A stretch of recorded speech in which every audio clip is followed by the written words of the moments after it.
Inside Story Uganda, real source of political updates. Welcome. My name is Simon Kagwanjala, and well, you all understand that the clock is ticking towards 2026, and much of the spotlight has been on whether it will be business as usual or it's likely to be an election like no other. The dynamics seem to be changing. There's been an apparent shift in the stance of the opposition leadership. The main opposition currently, the National Unity Platform, had, through their party principle, indicated in the aftermath of the 2021 elections that elections were worthless.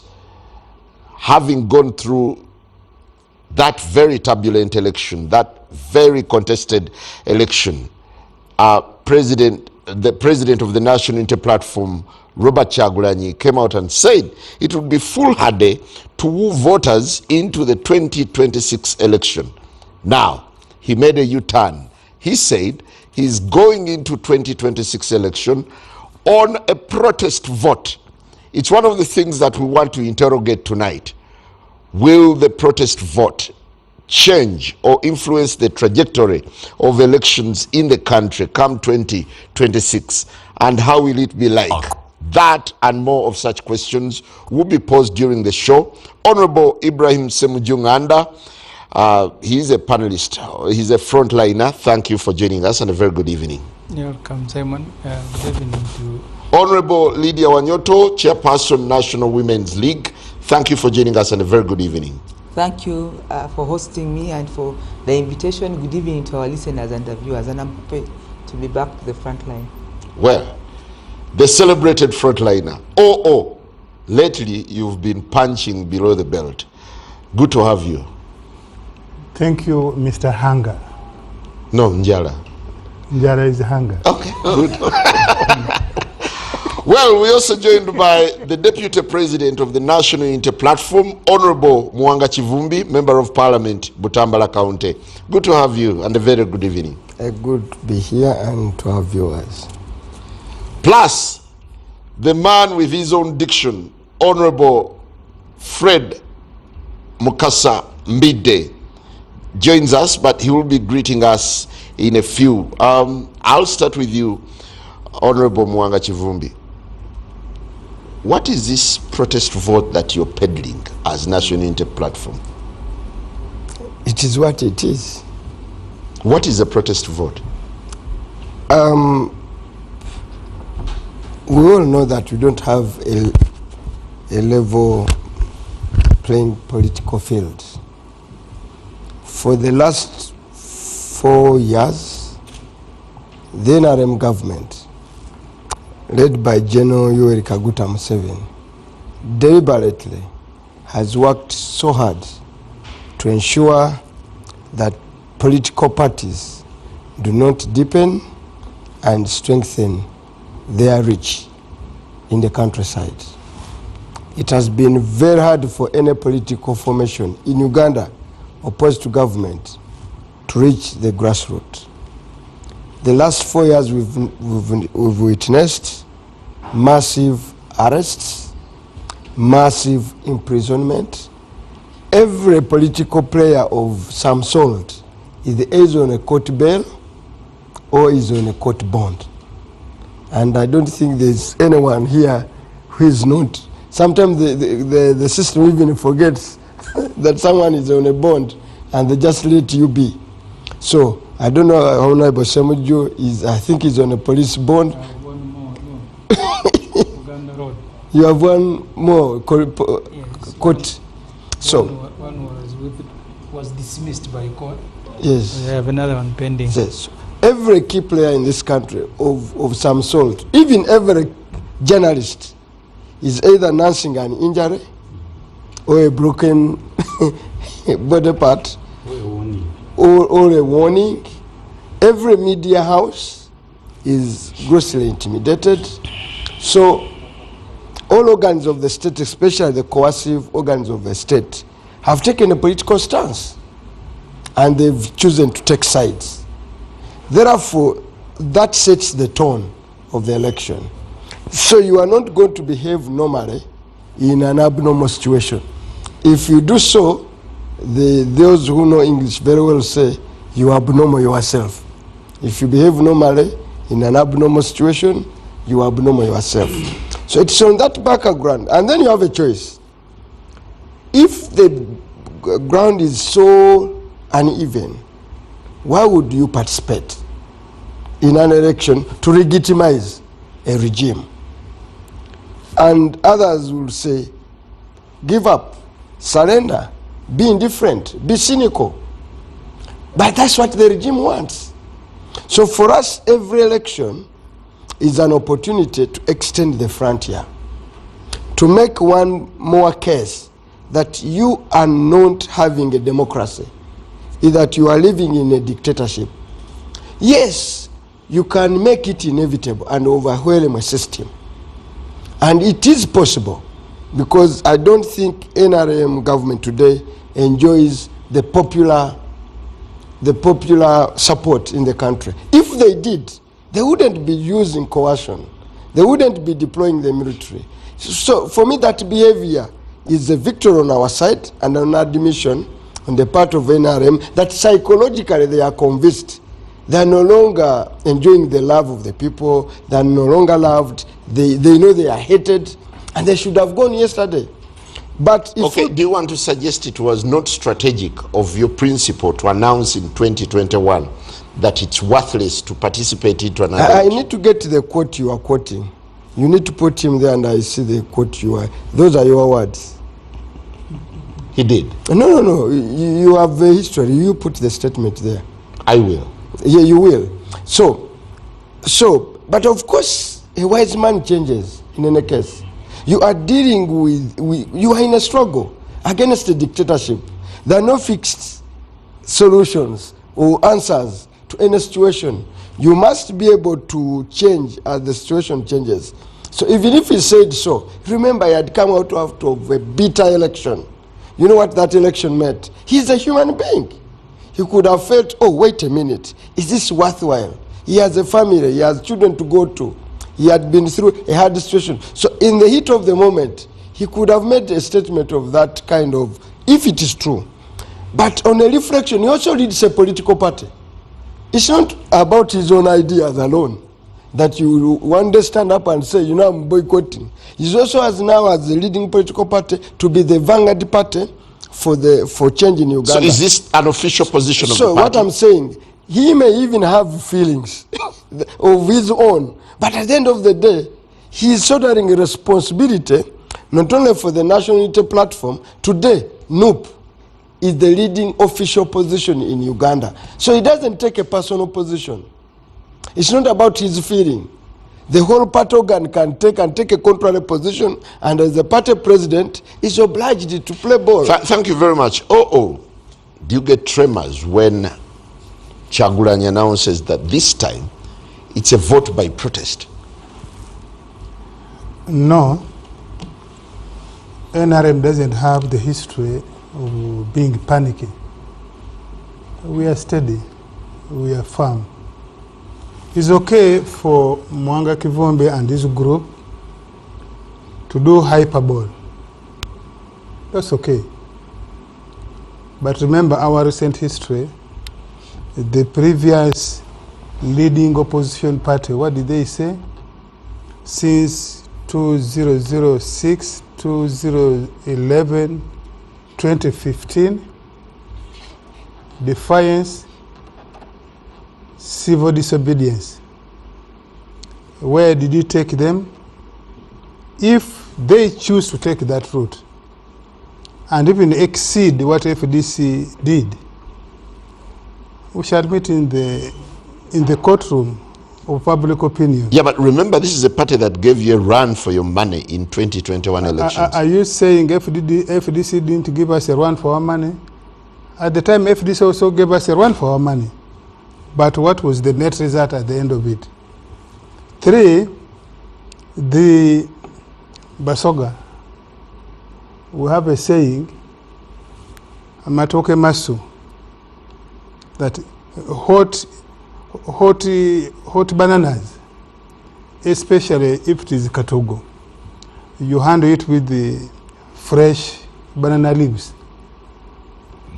So if they try to be hot banana, hot katogo, there's the NRM and the government of Uganda has sufficient fresh leaves to handle that hot katogo, which means we shall be able to eat that hot katogo that NOP may try to serve. Okay, do you have a clear understanding? Okay, fine. 4, he says, yes, there are mistakes that different players make. Sometimes it's part officials of NRM, sometimes it's ordinary supporters, sometimes candidates, quite often government people, especially the one he has cited, law enforcement officers, either who are acting on the wrong intelligence, command and control on operation matters are weak, and therefore mistakes are made and repeated in another election, another by-election, another engagement, maybe public eye of opposition and so on. But that notwithstanding, Afrobarometer, who you know very well, have just released the report. All of us know that Afrobarometer group is a credible group, which shows on a number of things that NRM is the most popular.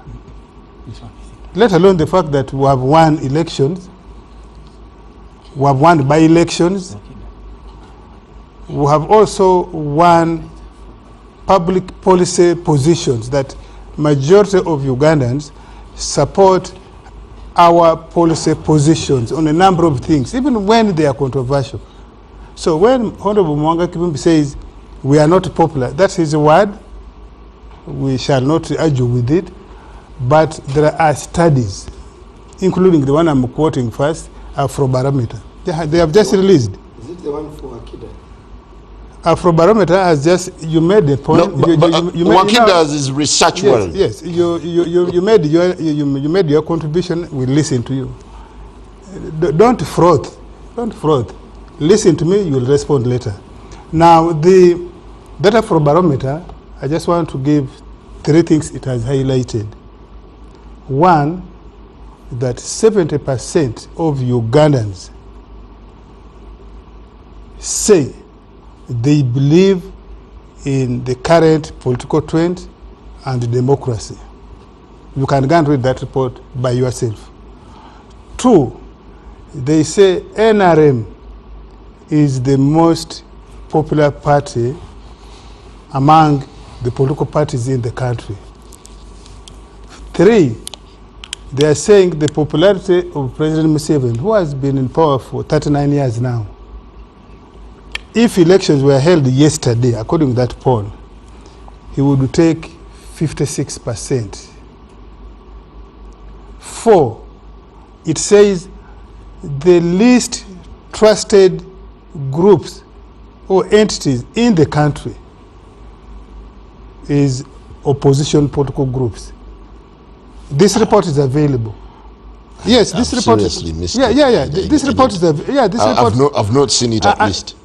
I am telling you, this report is available by Afrobarometer. When was it released? You can Google. It was done this week. It was done this, but it is a research. Is it out? Yes, it is a research conducted last October, November. Their sample was 2,600. But you can Google anyway, probably not now, but after, to enrich. But this is their finding. They may be wrong in some aspects, but I want to believe, because this is the 12th opinion survey this Afrobarometer has done since coming to Uganda. Now, I am persuaded by their findings, even where they fault NRM or the government. I am persuaded by majority of their findings. And so, the NRM and the government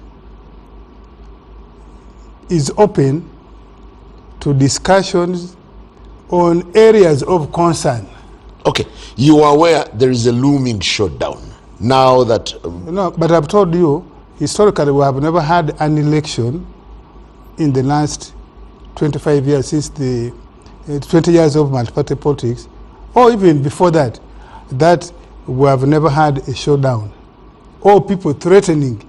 You remember the Constituency Assembly election, or even before that, the expansion of NRC, where UPC was the bravado. They said they will not participate. Then Milton Obote issued a dictum from Lusaka and said no UPC person should participate in CA election. And if you participate, I will expel you. And indeed, he expelled the Sicily guards. You remember? So we have had a showdown. Then we had the PFC of Ssemujju. We had reform agenda, where Mr. Besigye said he's the one who knew NRM inside out and was going to pulverize NRM. You know how that contest ended. And so the threats by, verbal threats by Muwanga Kivumbi as I move to video, has been a protest politician from the day he entered national politics, from Makerere University as the DP, UYD, Uganda Young Democrats.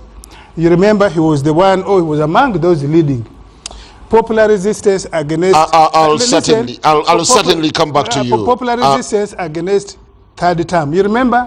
Against life presidents.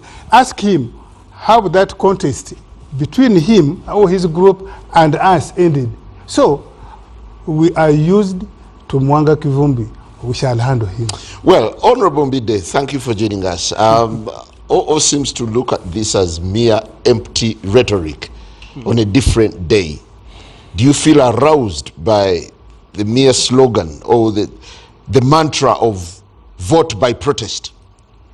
Now, first of all, I can tell you, I think let us agree on this show that we are going to adopt a working definition of protest vote or vote by protest. Because when you look at what it means, it is a resignation. It is a boycott of an election. Yes, that's what it implies. A protest vote, incidentally, is conducted in a multiplicity of manners. Either you tick the ballot uncommitted, you tick the ballot by way of a nullity, in the protest, in a firm belief that actually even voting itself is wasteful. We have had experiences probably in the United States. There was a time when in Michigan, persons warned the Democrats that here we are going to mark all our ballots uncommitted. Why? Because they were angered by a few things that were ongoing, and to the extent that the Democrats then would lose that election. In our precincts here, I don't think that is what the leaders of NUP would want to imply. Do you find it vague? I do not find it applicable to what they actually intended to do. In my opinion, I think what they intended to imply is that there is going to be a shutdown, like you were saying. Now, a shutdown cannot be achieved by you marking wrongly a ballot. That would be a logical impossibility. So, in my opinion, we will adopt a working definition and description of what actually they mean, to the extent that we shall now progressively analyze what actually they intended to mean. Number two, I have heard our brother OO alluding to the Afrobarometer survey. I would like to tell you, to give you this information, that survey juxtaposed with the Ibrahim Mo survey, which are also international surveys. That survey is to the extent that, first of all, it was conducted in an area where there has been conducted no civic education. So the basis of the answers to that survey is ignorance. So we are dealing with the population with the lowest political maturity on the political maturity thermometer, to the extent that all of those answers that we are given could sound correct but wrong, because those that answered such actually based on ignorance. You see, they say... So you want to dismiss the survey even before reading anything that about survey it? is not indicative. First of all, when you look at, for example, what there is a University of Yale professor who came up with the proper proposals, hundreds of years ago, by the way, proposals and analysis on a free and fair election, where you would base, for example, analysis to indicate that the Afrobarometer survey is a logical possibility. That was, I think that was Professor Robert Doe of the University of Yale. He gave clear guidelines. One, that for you to assess an election as free and fair, there must be independence of the management of that election. So the managers of the election should be independent. Ours are a system of puppetry, perpetuated from top to bottom. Number two, that there must be civic education. There should be substantive knowledge of why even the voter is voting. Here people are even thanking government for construction of a road. So the roads we have in Uganda, government can be thanked. But people do not know that once roads are constructed, we must now assess them in terms of the road quality index. Now that one, nobody talks about it. Everybody will talk of road connectivity without the quality index, the indices. So that means we don't have the civic education that can arrive at proper answers to questions by the Afrobarometer survey. We have had close to we were supposed to have 17 elections last year in Africa. We held, I think, 13, because 5 of them were postponed due to problems. Others, coups d'etat, the one of South Sudan, others. But of those, it is also notable that about 5 elections, we had new leaders. In Africa, majorly opposition. One election in South Africa, the incumbent party was humbled. It could no longer now do the pontification of holding the mantle of South Africa without merging with another party. So it was humbled in that election. So all needs to go back and look at what the survey says about those elections. It was because the existing state of affairs in the countries where we have had changes in terms of election management are to the extent, one, when you look at Namibia, for example, electoral commission is formed by judges. You look at Mozambique, electoral commission is formed by parliament. You look at Ghana, there is a fair establishment of the electoral commission. And the brigades that were established, like Veranda Boys, were banned. So government, there is some freedom and fairness of elections. Now this is a contradiction. In Uganda, when you say that you want to do a protest vote, for me it means probably you don't even want to attend to such elections. So do you want to subscribe to the idea of a protest vote, or you find it redundant? In terms of what it means, no. But in terms of a working definition that we want here, I would subscribe. Now, the working definition that we need to adopt here is that intends to give a showdown, not the literal meaning. Because the literal meaning is a rejection, and for me, I don't believe in boycott. Because even if you are in doubt, at least you should look intelligent. For me, that's what I believe. We cannot boycott. But we can call the state of ungovernability. For example, even during and after elections. And that now takes a concerted effort of all of us. Thank you. Honorable Lydia, you've participated in elections and you've been around and seen a number of elections. Do you think a vote by protest would change the dynamics of elections in Uganda? Maybe I should begin by saying maybe we will cross the bridge let the protests ensue and then we see the definition in practical terms. But from what my big brother Oo gave you examples of the past, even our 1994 constitution, when it was being promulgated, there are people who protested and they said they would not sign, but they have the protests did not live another year. They joined government, they became big people. I think we also we should always look at our history. There are those moments of passion and emotions, which I think Honorable Kivumbi said, people can get angry and talk, but then have reflections. Because we have a country to lead, we have a contribution to make, and we cannot, we should not hold so much on what someone has said 3-4 years ago, and maybe they've had reflections and there's a window to contribute. So I've just given you an example. We are still running the 1995 constitution, even when it's amended. At the time when people who are in CA refused to sign, if they had remained with that, they would have been left government or politics or parliament and would have lost out on their contribution. Some of them contributed until when their best breath came to an end. Yeah, but given this current sentiment on the ground, let it come. Do you think it makes a protest vote fertile? The way we know the protest vote is either to boycott, you don't participate, or to make it very difficult for an election to happen. And I'm saying, let it come. Where I sit as the NRM party, we are ready for the general election. We are going to participate. We are not going to protest. If you have people who are protesting the way we know protests, we will meet because the roadmap is out. Before I take on Honorable Ssemujju Nganda, Honorable Muwanga Kivumbi, what's the end in mind? First of all, let me clarify.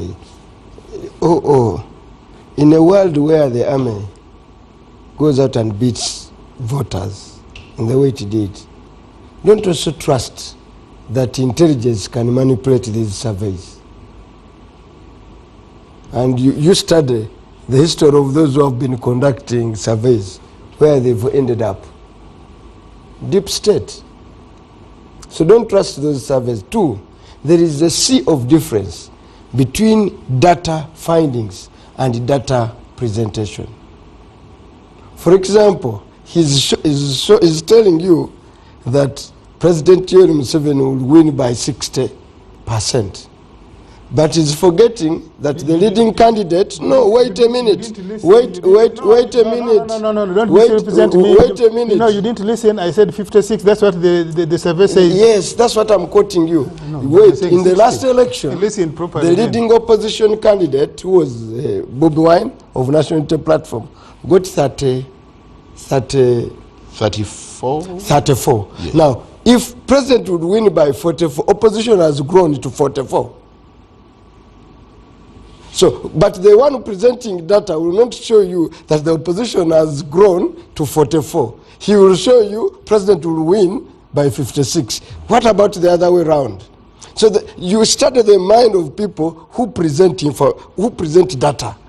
Now, the way it was presented, it's the other way around. Actually, if that Afrobarometer is to be believed, then the opposition should celebrate that it has now gone to 44. Thank you. Thank you. I'll certainly get back to you. Honorable Ssemujju Ibrahim Nganda, you participated in the defiance vote by defiance. And here we are now going for vote by protest. Is it just a change of semantics? Tomorrow, Dr. Besigye will be in Nakawa. The government has filed an application. They want to use his phones to collect evidence so they can convict him. We have another PPF leaders, 36 abducted from Kisumu. They will be at the International Crimes Division for Terrorism. Dr. Besigye's lawyer, Aaron Chiza, will be at High Court applying for bail. I was at a radio station before I came here, and I said, for us as a political group, those are the conditions in which we are gearing up for the next elections. The media likes discussing preparation for the elections. The debate within the FDC and the opposition since I joined politics in 2010, 2011. FDC and the opposition? Yes. Because when I joined politics, I was the spokesperson for the inter-party cooperation. There was FDC and others. That's why I said FDC and the larger opposition. The discussion was, and I don't think maybe a fool, but anyone even of average understanding will know that Mr. Museveni will cheat elections.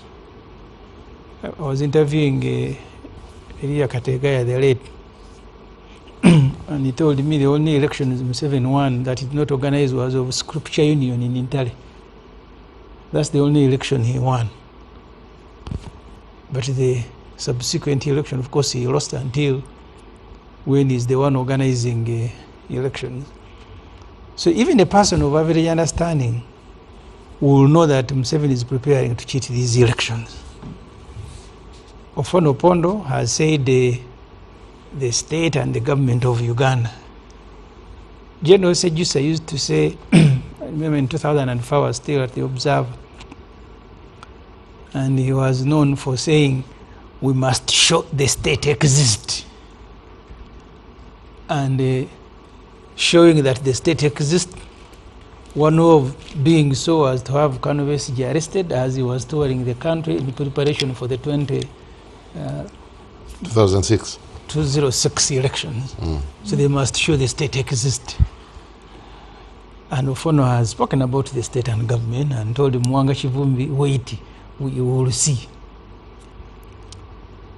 I met a friend, one of the people who were in the war fighting, and he told me he thinks as a country we should be bothered. And I saw Ofono Pondo himself is bothered. Today he speaks like the real Ofono Pondo speaking for the NRM. But these days he writes columns in the New Vision of an elder. I didn't know, and I thank God that I lived to see Ofono Pondo behaving like an elder, mindful of the country and the direction it is taking.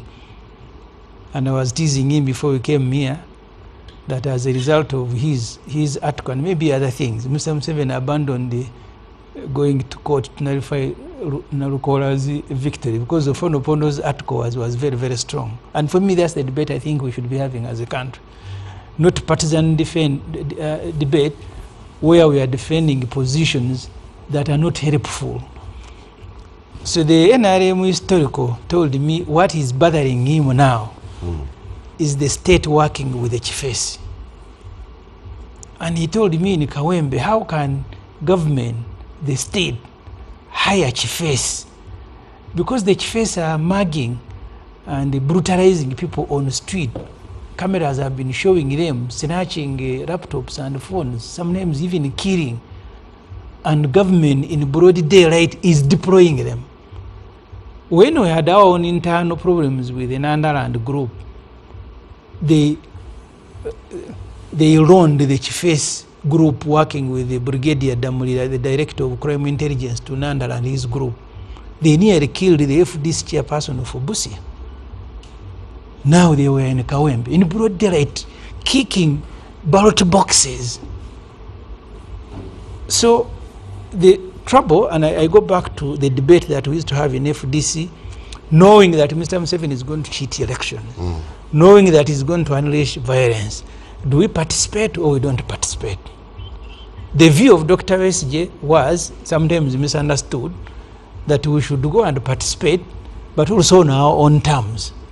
You go in an election, Museveni cheats it, you mobilize the country to defy. I don't think the Muwangas are just looking for a different word, but they are saying the same thing that we have always said. to say protest vote and fire, and I don't see the difference. I was on a radio station this evening and What were the dividends of the defiance vote? Let me come to that shortly. Elias Lukwago, who stood for mayor in Kampala, he was being cheated by Sematimba, who was independent but officially the NRM candidate. They hired the taxis in Kampala, about 60 of them, parked them around Serena and loaded the Chifesi. They started brutalizing people, but the Kampala people said no, we will go and take them on, including a threat to go and ban Sematimba's radio station. That election was called off. And that's what VSG meant. That you actually don't sit there, they slap you and you cry. You must also devise means to respond. Lukwago responded and the election was cancelled. They said, okay, we'll have it next time. So that's going into an election of this nature. I don't want to lose the point. In FDC, there are people who said, no, we must not issue any threat. We should go and prepare, have party branches established, and then we will go and overwhelm the dictator. The slogan by Muwanga's president in the last election, that we will go and overwhelm. Remove the dictator. You don't overwhelm the dictator by your desire. You must prepare. I don't think Lukwago overcame that election by rhetoric. There was actually adequate preparation for it. So what Muwanga is saying, and I'm coming to the point, whether there were dividends, your success fighting for freedom is going to be determined not only by your own preparation, but also by other conditions, intervening conditions. I always want to pick courage and from what happened in Syria. People who were fighting Bashar al-Assad, who was very strong, equipped himself to the teeth for so many years. So the conditions in the country at that time did not favor them. But as soon as the conditions in Syria changed, they almost effortlessly walked to Damascus. The conditions in Uganda will never be the same, I can tell you. That you control the state of Obote, I'm told one time by an elder, Obote, one of the UPC ladies called Night Kulabako, she was laughing at Ssemujju. She was at Katavi as the convoy of Obote and soldiers and everything. I have seen Museveni in these days. He walks with the anti-aircrafts. He said, now, this one can even control the army, and they started laughing at Ssemujju. But you know where Obote ended. And it doesn't matter how many years you have been in power. Gaddafi was in power for 43 years. We should all be working for good conditions under which you hold the elections. And I want to salute you for I've told you his last article was a very good article. They can only accuse him of making it public. But internally, if they listen to it, and you and NRM allow us to have a debate on how to improve the elections, to create stability for the country. Because stability cannot be because you are now in power, you have the military, you can drive members into polling stations. The law in election is very clear.